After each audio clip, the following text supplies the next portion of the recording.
L'invité de la matinale, Patrick Ventura, qui est avec nous, responsable de Challenge. On va parler de développement du sport nature et du Grand Prix des raids de la province Nord. Les questions de Martin Charmasson tout de suite. L'invité de la matinale sur NC Première. Patrick Ventura, bonjour. Bonjour. Responsable de Challenge Organisation qui a organisé le week-end dernier le premier des 6 Grands Prix des raids de la province Nord. Comment s'est passé ce premier rendez-vous ?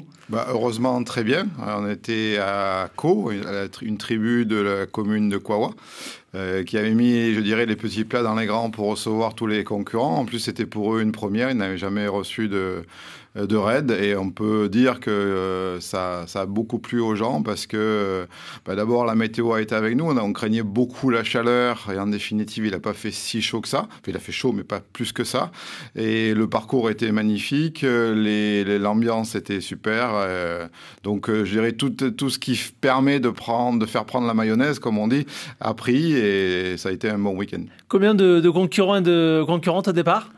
Alors de concurrents, je me souviens plus. Globalement, c'est moitié-moitié à peu près. Et il y avait 460 concurrents au départ. Donc voilà, à peu près 230 de chaque. Alors des milliers de personnes participent chaque année au Grand Prix. C'est devenu une institution dans le paysage sportif calédonien. Mais si on revient en arrière, comment elle est née l'idée du Grand Prix des raids de la province Nord ? L'idée du Grand Prix des raids de la province Nord est née il y a bien longtemps. Je crois que cette année, c'est la 18e ou 19e, je crois, cette année. C'est tout simplement né de la dynamisation des communes due à la provincialisation. C'était trouver un moyen de faire venir des gens d'abord dans le Nord, parce que la plupart des gens qui couraient avant, je dis bien avant parce que ça a changé, venaient du Sud et allaient ailleurs. Et là, l'idée, c'est de dire, on crée un championnat dans le Nord pour inciter les gens à venir et à les fidéliser dans le Nord, et surtout pour leur faire découvrir les communes du Nord et les beaux paysages du Nord. Et petit à petit, ça s'est développé. Au début, c'était 150 concurrents. Le premier raid qui a existé avant même le Grand Prix des raids de la province Nord, c'était le raid de Vaud, qui lui, je dirais, c'est un peu l'ancêtre dans le Nord. Mais il existe toujours, et il est toujours aussi dynamique grâce aux gens du syndicat d'initiative.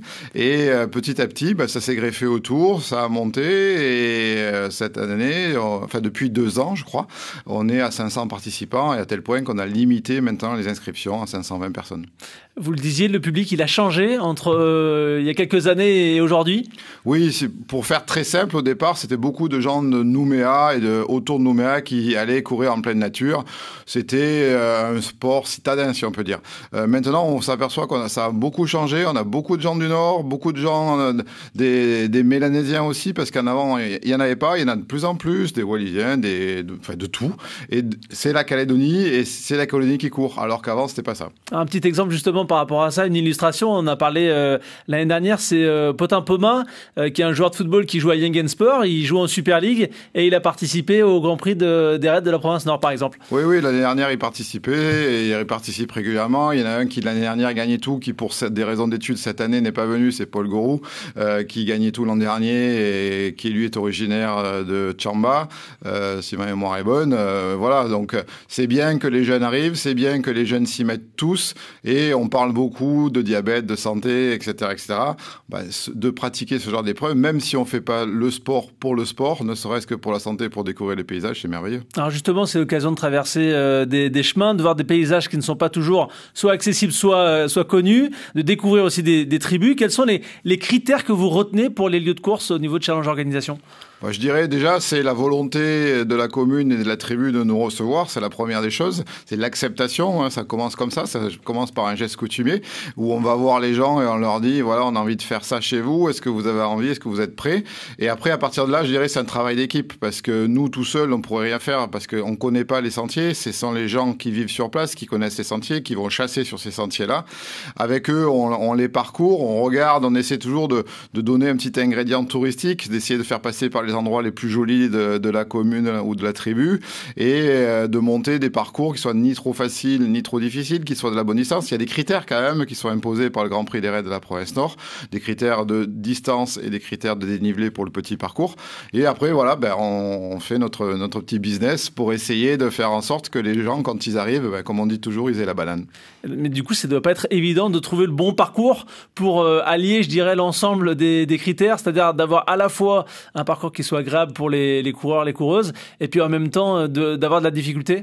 Oui, et je dirais, il y a un autre critère encore qui vient s'ajouter à cela, c'est la sécurité, parce qu'il faut qu'on ait des points d'accès sur le parcours pour que si jamais on a un accident, on puisse intervenir. Donc voilà, c'est encore une contrainte, et c'est pas la moindre, qui vient se greffer là-dessus. Mais globalement, je dirais, de par la connaissance des gens dans les tribus, il nous arrive toujours à nous dire, non, mais là, il y a, sur cette crête, on peut passer, ou on peut ouvrir un sentier, il y a un vieux sentier de chasseurs, etc., etc.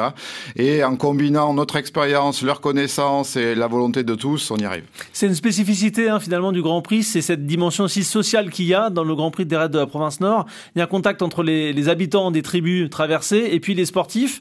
Qu'est-ce que ça procure finalement aux uns et aux autres? Des retours que vous avez? Déjà, un grand plaisir pour les gens de recevoir. Je dirais c'est une affirmation pour chacun. C'est-à-dire que ceux qui reçoivent, les tribus qui reçoivent, souvent n'ont pas l'habitude de recevoir, je dirais, comme je dis tout le temps, autant de blancs. Ils ont l'habitude de recevoir pour des mariages, pour des deuils, etc. Beaucoup de gens des autres tribus, des cousins, de la famille, etc., etc. Mais pas autant de gens venant de l'extérieur comme ça. Et pour eux, c'est un challenge aussi parce qu'ils se disent, est-ce qu'on va être capable, est-ce qu'on va bien faire, etc. Et ils s'aperçoivent à la fin du week-end que tout le monde est content et ils sont ravis. Et de l'autre côté, les gens qui viennent, eux, souvent en tribu, ils savent pas trop comment faire, comment y aller, comment il faut faire, est-ce qu'il faut faire la coutume, pas la coutume. Donc ce travail-là, nous, on le fait au préalable, on le fait pour eux et avec eux, après quand ils sont sur place, et du coup, ça satisfait tout le monde, puisqu'il y a plus de crainte, parce que nous, on est là pour rassurer tout le monde, et du coup, tout le monde est confiant, et ça se passe très bien. Quand on participe à une des épreuves, on se pose toujours une question, c'est de savoir s'il y a des habitants de la tribu qui participent aux épreuves. Est-ce que c'est le cas? Maintenant, oui. J'ai tendance à dire oui. Avant, c'était pas le cas, pour les raisons que j'évoquais tout à l'heure. Mais maintenant, oui, systématiquement, on a des gens, et pas forcément que des jeunes, on a des adultes aussi qui participent. Et ça, c'est le côté sympa du truc. Parce que d'abord, ils ont plus d'encouragement que les autres, ça c'est normal. Mais aussi, ça leur permet de montrer que ce qu'on vient faire chez eux, c'est pas des envahisseurs qui arrivent, c'est que c'est accessible à tout le monde. Et même eux, ils prennent du plaisir. Est-ce qu'il y a des retombées économiques pour les tribus qui sont traversées? Oui, il y a pas mal de retombées économiques puisque la province aide bien sûr les tribus pour organiser la manifestation. L'intégralité des inscriptions revient aussi à la tribu organisatrice qui, elle, en contrepartie, doit faire les récompenses, les repas, etc., etc. Il y a beaucoup de repas qui sont faits, il y a beaucoup de paniers garnis qui sont proposés. Enfin, tous les concurrents repartent avec un panier garni. Donc souvent, ce qui se passe, c'est que la tribu, à elle toute seule, ne peut pas assumer tous ces paniers-là et distribue un certain nombre de paniers aux tribus alentours.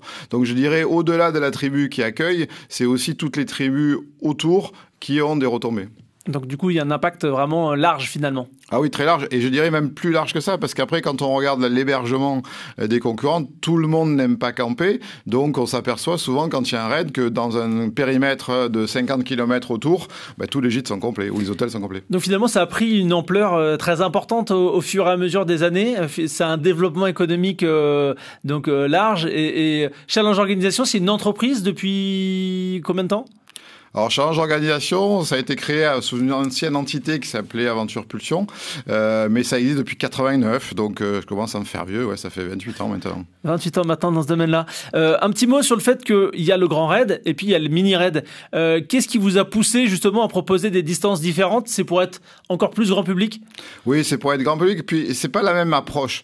Je dirais, ceux qui font le grand raid, on veut vraiment que ça soit une dimension quand même sportive, sport de pleine nature. Alors que le mini-raid, c'est découverte, plaisir, rencontre, échange, balade, etc., etc.